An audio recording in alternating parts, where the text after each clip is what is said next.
আমার সাথে আমার সাথে কেউ বসে না। না না শিবির বলে গেছে, শিবির বলে গেছে আমরা প্রবেশিতে বসে শিবির বলে গেছে আমাদের ভিডিও আছে স্টেটমেন্ট। আপনি কত বড় খারাপ।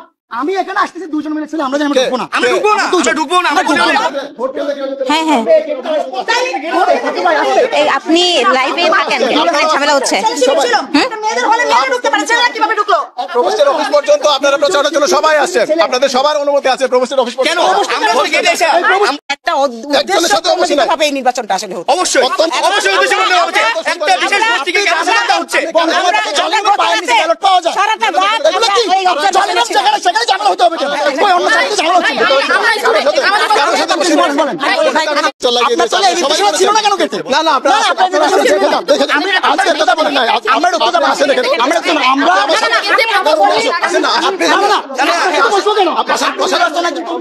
আজকে আমরা যখন আসছি, আমি অভিষেক, আমি ছাত্রদের মঞ্চ প্যানেল থেকে সমাজসেবা মানুষ সম্পদ পদপ্রার্থী। আমরা প্রত্যেক হলে মেয়েদের হলে আইসা আমরা মেয়েদের বাইরের যে মেয়েরা থাকে তাদেরকে সালাম দিয়ে জিজ্ঞেস করি আপনাদের হলে কোনো সমস্যা হচ্ছে কিনা, কোনো অরাজকতা হচ্ছে কিনা।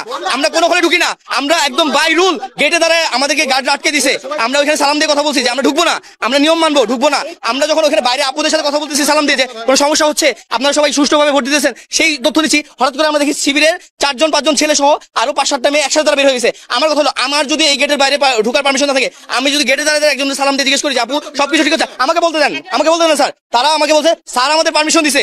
স্যার কেন কিভাবে এই পারমিশন দেয়? এই পারমিশন যদি আমার জন্য থাকে, এই পারমিশন যদি অন্য প্রার্থীর জন্য থাকে, কেন শিবিরের জন্য এই পারমিশন থাকবে? কেন শিবিরের জন্য এই পারমিশন থাকবে? আমরা বঙ্গমাতা হলে দেখেছি, বঙ্গমাতা হলে একসাথে মেয়েরা গিয়ে, শিবির সমর্থিত মেয়েরা গিয়ে হল থেকে অন্য মেয়েদেরকে নিয়ে আসছে, নিয়ে এসে তাদেরকে ব্যালট শিট ধরাই দিছে যে আপনারা এটা ভোট দিবেন। এইটা গণতন্ত্রের ভাষা হইতে পারে না, এইটা গণতন্ত্রের ভাষা হইতে পারে না। এবং সেই মার্কারটা হলো পার্মানেন্ট না, সেটা ধুইলে সেটা চলে যাচ্ছে। এটা নিয়ে ফজিলাতুন্নেসা হলে কথা হয়েছে, এটা নিয়ে জাহানারা ইমাম হলে কথা হয়েছে। আমি জাহানারা ইমাম হলে আছি, মেয়েরা আমাকে বলেছে যে আমি হলাম বাংলা বিভাগের অধ্যাপক শামিমা সুলতানা। হ্যাঁ, আপনাদের মনে আছে কিনা যে এই জুলাই আগস্টে আমার মনে হয় সবচেয়ে মুখ্য ভূমিকাটা আমি পালন করেছি। কিন্তু আমি যে ধরনের নির্বাচন দেখছি আমি হতাশ হয়েছি, কারণ সবাই চেয়েছে তার গণতান্ত্রিক অধিকারটা এখানে প্রতিষ্ঠিত করার জন্য, কিন্তু আমার মনে হয় সেখানে গণতান্ত্রিক অধিকার প্রতিষ্ঠিত হচ্ছে না। এবং আমি প্রক্টরকে অনেকবার ফোন করেছি, প্রক্টর ফোন ধরে নাই। আমি ভিসিকে ফোন করেছি, আমি ভিসির ফোন নাম্বার আমি বন্ধ পেয়েছি। এইগুলি আপনারা নিরপেক্ষ জায়গা থেকে এইগুলি আপনারা দেখবেন, এটাই হলো আপনাদের প্রতি আমার অনুরোধ থাকবে। সকল প্রার্থীদের জন্য সমান অধিকার আমরা নিশ্চিত করেছি এবং নির্বাচনী প্রচারণার জন্য সকল প্রার্থী আমাদের হলের প্রবেশ অফিসের সামনে একটা জাকসু নির্বাচনী বোর্ড দেওয়া আছে, সেই বোর্ডে এসে ওনারা নিজ হাতে নিজেদের পোস্টার লাগিয়ে দিয়েছেন এবং আজকে পর্যন্ত প্রবেশের অফিসে আসতে কোনো প্রার্থীর কোনো বাধা নেই। কিন্তু গার্ড যদি কেউ আটকে থাকেন, এই কাজটা ঠিক করেন নাই, গার্ডটা হয়তো ভুল করেছেন, করা উচিত হয় না। ভিতরে সাংবাদিক একদম ভোট কেন্দ্র পর্যন্ত যেতে পারে 2 জন করে, এট এ টাইম 2 জন একদম ভোট কেন্দ্র পর্যন্ত তাদেরকে লাইভ টেলিকাস্ট করতে পেরেছে। সাংবাদিকদের ব্যাপারে রেস্ট্রিকশন নেই, ঠিক আছে। এটা নির্বাচন কমিশনের সাথে আমি কথা বলেছি এবং আমি বলেছি যে এটা সেমি পার্মানেন্ট মার্কার হয়ে গেছে, লেখা আছে পার্মানেন্ট। ওনারা পার্মানেন্ট দেখে কিনেছে, মার্কেটের গায়ে কিন্তু পার্মানেন্ট লেখা, আমি নিজেও দেখেছি সেটা পার্মানেন্ট লেখা। কিন্তু এখন হলো না, পার্মানেন্ট হলেও কিছুক্ষণ রাখার পরে এটা যদি ড্রাই হয় তাহলে আর উঠবে না। কিন্তু কেউ যদি ইমিডিয়েটলি পানি দিয়ে দেয় বা সাবান দিয়ে দেয় তাহলে হয়তো উঠে যাবে। কার যদি কোনো অসৎ উদ্দেশ্য থাকে সেক্ষেত্রে ওনারা যদি চায় ইমিডিয়েটলি উঠাতে পারে, ঠিক আছে। কিন্তু পার্মানেন্ট মার্কার লেখা, এটা আমাদের পার্মানেন্ট মার্কার লেখা আছে। আমি আবার পার্মানেন্ট মার্কার আনার জন্য পাঠিয়েছি। এখনো আমি দেখি একদল শিবির তারা বের হচ্ছিল, স্যার তাদেরকে বিদায় দিচ্ছিল, এটা আমি একদম আমার নিজের চোখের সামনে দেখি।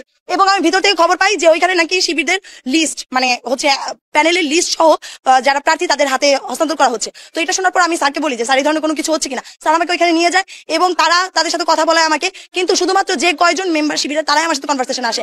আমি সবগুলো স্টুডেন্টকে জিজ্ঞেস করি যে আপনারা আসলে কি দেখেছেন এবং কি হয়েছে এখানে, আমাদেরকে বলেন। তাদেরকে কথা বলার কোনো সুযোগই দেওয়া হয় না। শুধুমাত্র যারা এই পন্থী তারাই শুধুমাত্র অ্যান্সার দিচ্ছে এবং তারাই কথা বলার চেষ্টা করছে, তারা ডিফেন্ড করার চেষ্টা করতেছে যে এরকম কোনো কিছু হয় না। কিন্তু আমাদের বাইরে থেকে খবর পাওয়া গেছে যে এখানে প্যানেলের লিস্ট দেওয়া হচ্ছে। তারা যেন মনে যদি না রাখতে পারে তাহলে তারা প্যানেলের ফুলফিল করবে কিভাবে, এই জন্য লিস্ট দেওয়া হচ্ছে। কিন্তু সেটা যদি হয় তাহলে স্বতন্ত্র প্রার্থী হিসেবে আমিও এটার দাবিদার যে আমারও টোকেন লিস্ট আমি দিয়ে দিব। কিন্তু আমার তো পূর্ণ প্যানেল নাই, আমি একজন স্বতন্ত্র প্রার্থী, আমি কিভাবে টোকেন লিস্ট? এজেন্টের কথা কালকে রাত 3:30টার সময় বলা হয়েছে, আমি একজন স্বতন্ত্র প্রার্থী হিসেবে রাত 3:30টার সময় পুলিং এজেন্ট রেডি করতে পারি নাই। প্যানেলের অনেক মানুষ আছে, অনেক বহর আছে, আমার কি আছে? আমি একজন স্বতন্ত্র প্রার্থী, আমার পিছনে কেউ নাই। আমি কয়টা 22টা হলে পুলিং এজেন্ট রেডি করা কি এক রাতের মধ্যে সম্ভব না।